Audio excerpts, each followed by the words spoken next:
Hi guys, I have an article that I want to read to you guys today, and I'm just going to read it in portion because it's very, very long. Okay, so this is how it goes.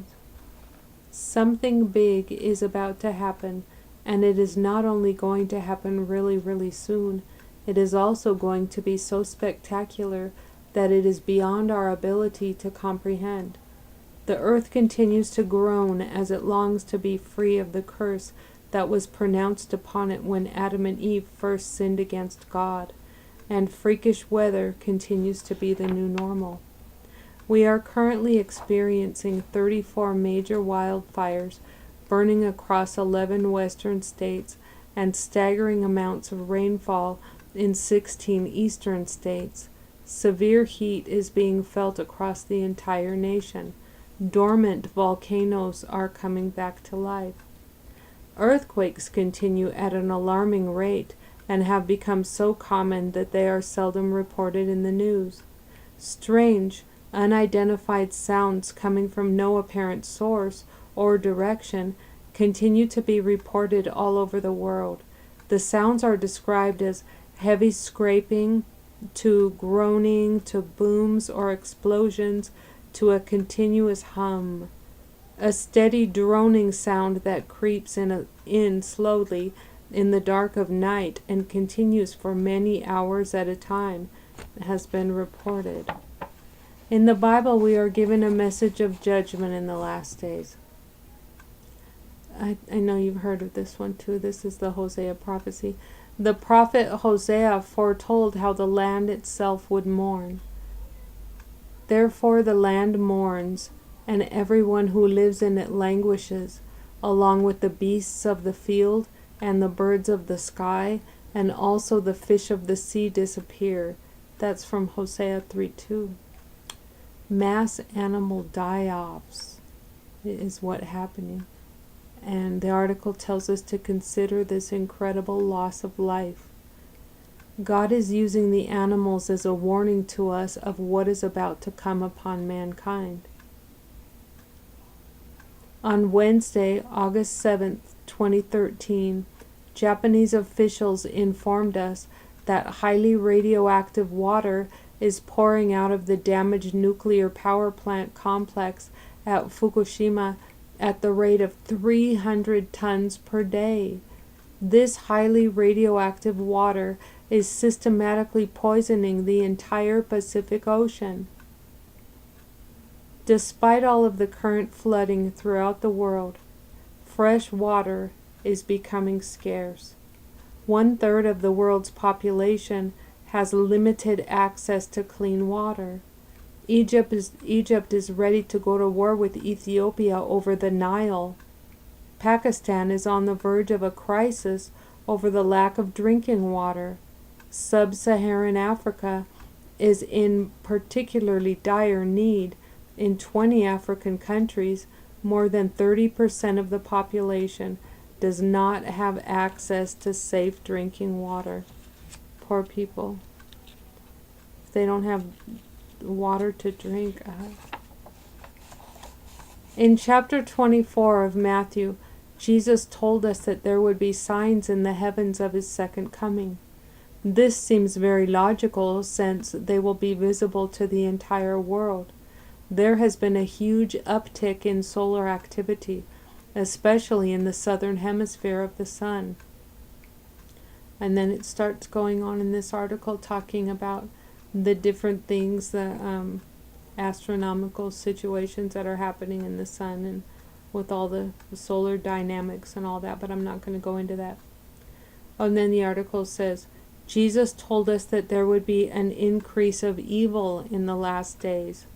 We are certainly seeing an increase of horribly sick and disgusting acts. One small recent example would be the 2 18-year-old girls whose faces and upper bodies were horribly burned with acid during the recent celebration of Ramadan in Zanzibar. I'm not going to list any further examples because they're just too sickening to think about.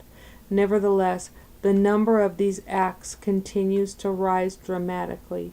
You guys hear of a lot of those different acts on the news. Islam continues to spread throughout the world with a rabid vengeance.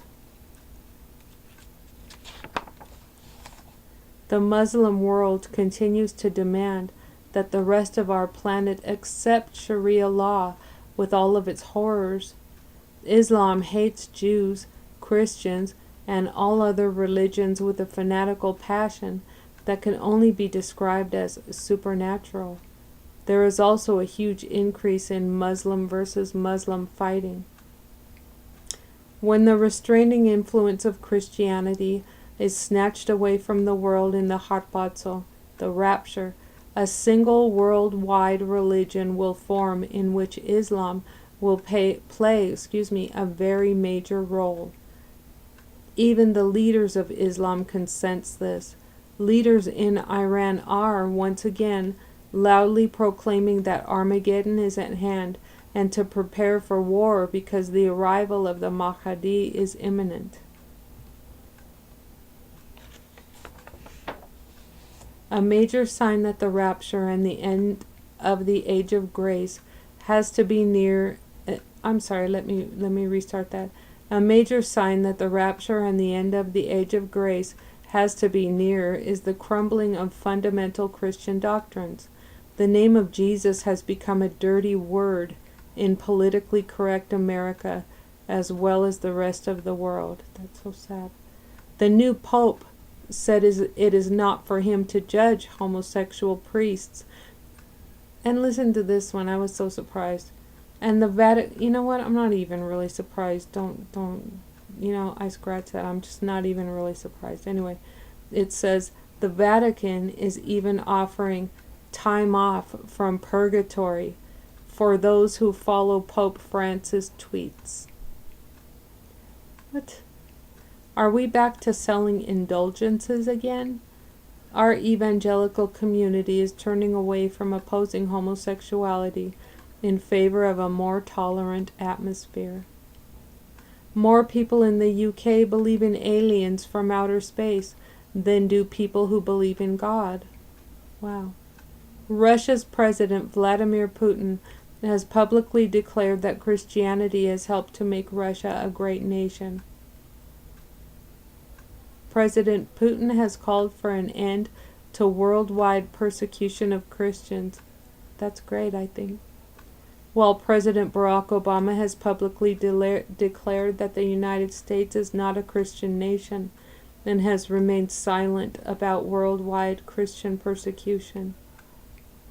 On July 31st, a Muslim imam opened a session of the United States Congress on Capitol Hill in Washington, D.C., with an Islamic prayer. Blasphemy and mocking have reached a fever pitch, just as we were told it would in the last days. A few days ago I watched a story on Fox News showing a small child, this made me so sad, praying to Obama and praising him for his greatness.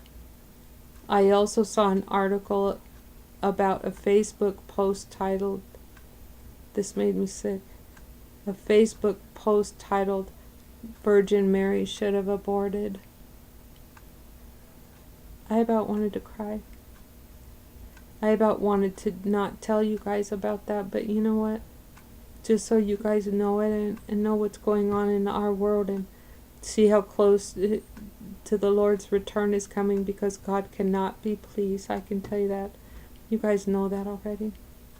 The content of the post was equally as offensive. Similar pages are becoming increasingly more common. I will not list any further examples because I find them so offensive. We are very definitely in the last of the last days. Many will argue that all sins are equally offensive to God, but I have always felt that homosexuality, in all of its forms, is particularly offensive to our Lord. Perhaps this is why the supernatural forces that are at work in the world against us are so intensely determined to force the homosexual agenda upon the rest of us. Former Archbishop Desmond Tutu has declared that he would prefer hell over a homophobic heaven. Believe that? Gays are set to sue the Church of England for refusing to perform same-sex weddings. Churches in the United States now fear lawsuits over gay weddings as well. A proposed law in San Antonio, Texas, would bar Christians, along with anybody else who opposes homosexuality, from holding public office or obtaining a city contract. Rhode Island and Minnesota have just legalized gay marriage, bringing the total to 13 states in the U.S. Tel Aviv has been one of the most friendly cities in the world for pro-gay couples in the world, and Jerusalem, the city that God claims for himself, just held a parade to support pro-lesbian, gay, bisexual, and transgender legislation in Israel. Even over there, guys. It's all over the world. America has granted gay spouses equal visa privileges. The U.S. military has recently announced that same-sex spouses will gain all of the benefits open to opposite-sex spouses by September 3rd. This includes health care and housing, and will be open to any military member with a valid marriage certificate. While all of this has been going on, a California committee approved legislation which would cause any non-profit organization that does not embrace homosexuals to lose their tax-exempt status. Sexual perversion continues to increase as well. On August 11, California's Democratic Governor, Jerry Brown, signed into law the bathroom bill, mandating schools to allow boys to use the girls' restrooms and locker rooms, and vice versa. When it comes to internet porn, a recent poll found that the U.S. is well ahead of the rest of the nations of the world, and that we are the host of 60% of the world's pornographic websites. The same poll found that 30% of all internet traffic worldwide involves pornographic sites, and that 66% of the pornography in the United States originates in California. Whoa, 66% in California. Zimbabwe's government has signed an agreement to sell uranium to Iran. Japan just unveiled its largest warship since World War II. Bitter enemies, India and Pakistan, both possess nuclear weapons, are now exchanging gunfire across their borders. We have just learned that 400 Avances handheld surface-to-air missiles were stolen from Benghazi and have fallen into the hands of radical Islamists. Britain's busiest airport, Heathrow, has been put on high terror alert after credible intelligence emerged that Al-Qaeda is plotting to bring down airliners flying out of London with the help of female suicide bombers with explosives concealed in breast implants. Palestinian President Mahmoud Abbas has declared that his goal is to have not a single Israeli in a future Palestinian state. The Palestinians have stated clearly and frequently that they will not compromise in their goal to steal all of the land of Israel and to completely once and for all time eliminate all traces of the nation of Israel and to kill every single Jew in the world. They refuse to recognize the very existence of Israel.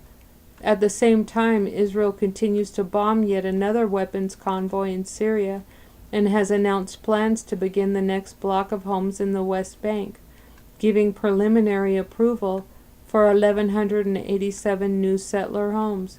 Instead of standing with our supposed friend and ally, the U.S. State Department has bitterly criticized Israel for building settlements in the disputed territory. Secretary of State Kerry has publicly and firmly declared that the United States views all settlements in the disputed territory as illegitimate and illegal. America is the referee who is pushing, shoving Israel to divide their land. God has promised in the Bible that we will be held accountable for harming Israel.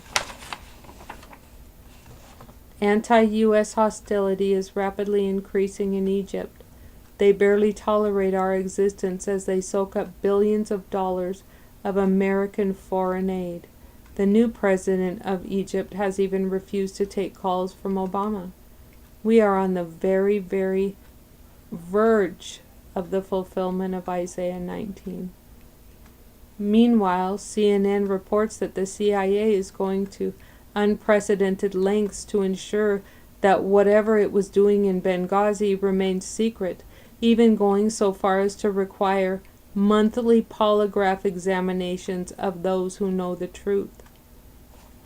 Signs of an imminent worldwide economic collapse also point to a rapture occurring at any moment. All of the nations of the world are bankrupt to one degree or another. It says right now, over 97% of the world, of the money in the world exists only in the electronic memory of the world's banking computers. Less than 3% of the money in the world is in the form of paper, coins, or bars of precious metal. Traders are talking about a worldwide gold conspiracy, and there is evidence to back that up. We have a record high demand for physical gold. Earlier this year, when the Germans asked for 300 metric tons of their own gold from the Federal Reserve in New York, they were told that it would take 7 years for the Fed to come up with it. When the restraining force of our Lord is removed, everything will collapse. The only solution will be a worldwide currency with a mandatory and infallible means of personal identification, such as a biometric scan or an RFID chip. Nearly all of Mexico lives in poverty. Australia is now proposing a levy on bank accounts to pay government debts. Unemployment just passed 27.6% in Greece. I mean, wow. Japan's national debt is at $10.5 trillion and is poised to set off a global financial panic at any moment.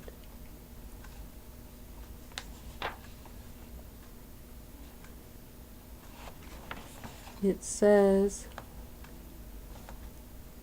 our military is having problems with its funding.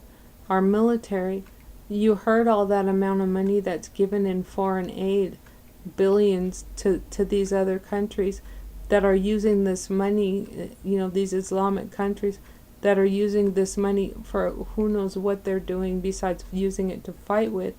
But anyway, look at these things that are going on in our country. We really need the money here. But anyway, so our army is lacking in money. However, our military has decided that it did have the money to afford a homosexual drag queens as part, I'm sorry. Let me rephrase that. My mind gets, However, our military has decided that it could afford to host homosexual drag queens as part of a Diversity Day event at a Los Angeles Air Force base. They had the money for that. At the same time, there goes the dryer. I'm trying to do laundry today too. At the same time, a 19-year veteran of the Air Force said that he was relieved of his duties after he disagreed with his openly gay commander when she wanted to severely punish an instructor who had expressed religious objections to homosexuality. Soldiers should not be forced to embrace homosexuality in order to serve our nation. It says America is not mentioned in biblical end-time prophecy. Perhaps that's due to America's political collapse, which has already begun. Our current administration has been rocked by the Benghazi scandal, the IRS scandal, the Fast and Furious scandal, and the Associated Press scandal. As a result, polls showing growing support. Their polls are showing a growing support for impeachment. Wow. Okay, let me skim on because this is very long. I don't want to keep you all night on here. Okay, America is collapsing morally. You guys already knew that. Recent polls show that the U.S. marriage rate has dropped to a new low. A newly released video shows college students signing a petition to legalize abortion after the child is already born. That's ridiculous. Time magazine is promoting the childless lifestyle as the path to the good life for U.S. couples. More than a dozen leading baseball stars have just been given severe fines and suspensions from playing for illegal drug use. And an abortion clinic in Florida is now sending coupons to low-income women, offering a $50 savings on the cost of an abortion if the abortion is performed on a Sunday. Political correctness is destroying America. An elementary school in Tennessee has banned pork so as not to offend Muslims. The Missouri State Fair has permanently banned a rodeo clown because he wore an Obama mask during a performance. A high school track team was disqualified because one of its runners made a gesture thanking God as he crossed the finish line. We can only assume that's what it is. A teacher in New Jersey was fired for giving a Bible to a student who asked for one. A Florida police officer was fired because he called Trayvon Martin a thug on Facebook. In San Francisco, authorities are installing privacy screens on computers in public libraries so perverts can view pornography without disturbing others. It's just ridiculous. There is also the ever-increasing number of reports in the news of police in America turning into ruthless thugs. In one case, a man innocently searched the words pressure cooker on the internet, and another member of his family innocently searched the words backpack, only to find 6 armed agents knocking on his door shortly thereafter.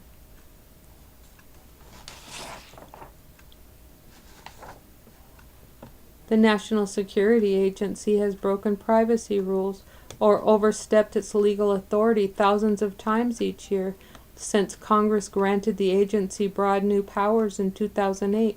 The government's challenge to us through all of this has been that if we're not doing anything wrong, we have nothing to hide, and therefore no reason to object.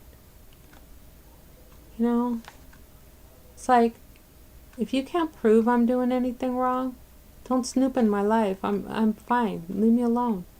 Put your mind to somewhere else. Wow. Oh, if we want to know where we are on God's end time timeline, we need to look at what's going on in Israel. The European Union has redrawn Israel borders to a pre-1967 lines and has issued a directive barring all transactions with areas outside those borders. The UN has declared Israel to be an occupier. That's just ridiculous. The new ruler of Iran, Hassan Rouhani, appears to be as rabidly fanatical about the destruction of Israel as the former leader Mahmoud Ahmadinejad. Oh no, I'm sorry. I always call him that. I know his name is Ahmadinejad. I always called him Ahmadinejad because that's what he was always threatening. Anyway, as I mentioned a few moments ago, Secretary of State Kerry has declared the United States of America views all of the settlements as illegal. That is the policy of the United States.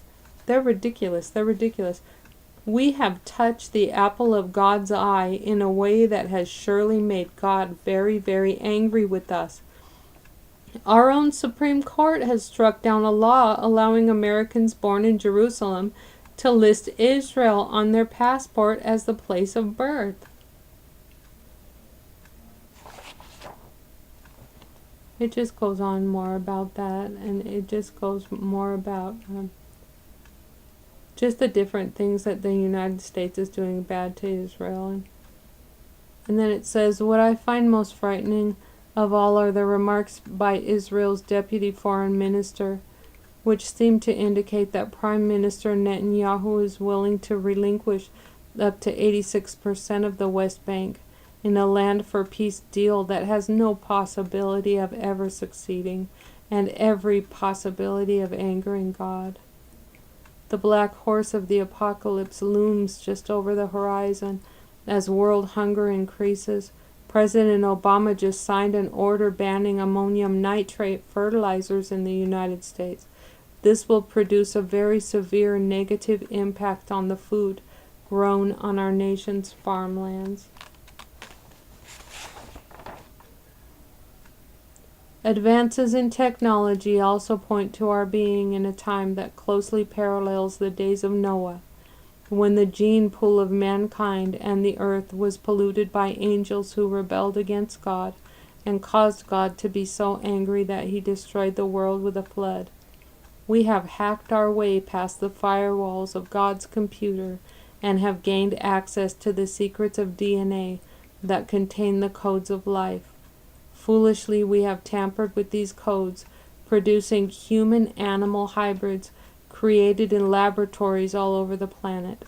Scientists have just announced their most recent accomplishments of implanting false memories in mice and producing rabbits that glow in the dark. Human genes have been implanted in many different animals. One does not need the gift of prophecy to know that God is not going to tolerate this flagrant disobedience much longer. I firmly believe that UFOs will play a significant role in end-time events and that sinister supernatural forces have been at work ever since the incident at Roswell in 1947. Personally, I think it's been earlier than that. And even back to the earliest days of civilization, there you go, to plant the seeds in the mind of mankind that are necessary to carry out their evil plan. There are other miscellaneous signs that we are at the end. Water has turned blood red in 9 waterways around the world during the past 2 years. Massive sinkholes continue to appear all over the world. The latest one opened up a hole 200 feet wide and 90 feet deep for no apparent reason, and it continues to expand. Why are these sinkholes gobbling up cars, homes, and people? Is the earth angry with us, or is it trying to tell us something? In Revelation 3:3, Jesus commanded us to watch for his return. He also warned us that if we do not watch, he will come upon us as unexpectedly as a thief in the night, and if we do not watch, we will not know the day or hour of his return. Paul told the Thessalonians in his first letter to them to watch for the Lord's return in the clouds, when the dead in Christ will rise first when the trumpet blows. The bulk of chapter 24 of the book of Matthew deals with Jesus' answer when asked what the signs of his return will be. Chapter 25 contains the parable of the 10 virgins and the importance of watching and being prepared for his return. Over the centuries, there has been much debate as to whether or not we can know the day or the hour, but we can certainly know the season. We have that on the highest authority. Never before in history has there been such an incredible number of signs that something big is about to happen, especially when all of these signs are occurring simultaneously. Many in the unbelieving world react with anger whenever the rapture is mentioned. Even at our churches, guys. Even at our churches. Because it's becoming increasingly impossible to deny that this stuff is happening. All of humanity can sense it. Something really, really big is about to happen, and it's going to happen really, really soon. Stockpiling water, food, medicine, and ammunition is not the answer. The answer lays in our own hearts and where we stand with God. We have to be right with God, guys. Well, I've been a half an hour reading to you about this. I'll give you the link to where this is. That was a very good article. The article is called New Signs of an Imminent Rapture. Anyway, I love you guys. Have a good night. I've got to finish getting on the laundry. I know it's late, but it's got to get done. It's got to get done. I love you, friends. Remember, keep looking up because our redemption's drawing nigh. He's going to be here anytime, guys. We're going to get new bodies. We're going to look face to face with Jesus. And we're going to be able to thank him for all he's done for us. We're going to be able to thank him for loving us. Anyway, have a good night, guys. I love you.